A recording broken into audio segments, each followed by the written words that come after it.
March 17th. It's not a day most people mark on their calendar, unless you're Italian or a history buff. But this date, it's a big deal. March 17th is Italy's Unity Day, the day modern Italy was born. In 1861, Italy officially became a kingdom. For the first time in centuries, rival states like Sardinia, the Papal States, and Tuscany united. But it didn't happen overnight.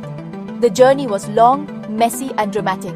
It's called the Risorgimento, literally, the resurgence. Think of it as Italy's long road to revival. It started in 1815 and lasted until 1870. There were battles, protests, and bold leaders. At the center, King Vittorio Emanuele II of Sardinia. He became the first king of a united Italy. But he had help, like his prime minister, Count Camillo di Cavour, a diplomatic mastermind. Then came the revolutionaries. Giuseppe Mazzini was the dreamer.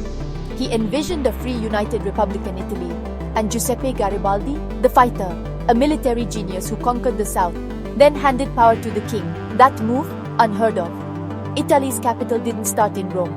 First it was Turin, then Florence, and finally Rome, after it was taken from the Papal States in 1870. But here's the twist. March 17th isn't even a public holiday. No day off, no national shutdown. The big celebration? That's Republic Day on June 2nd. But Unity Day still matters. On big anniversaries, like the 150th in 2011, Italians celebrate with parades, flags, and speeches. So why should you care? Because this story is more than a date. It's about people choosing unity, about ambition, revolution, and building identity. So next March 17th, remember, Italy wasn't born in a moment. It was born in a movement. And that's worth celebrating.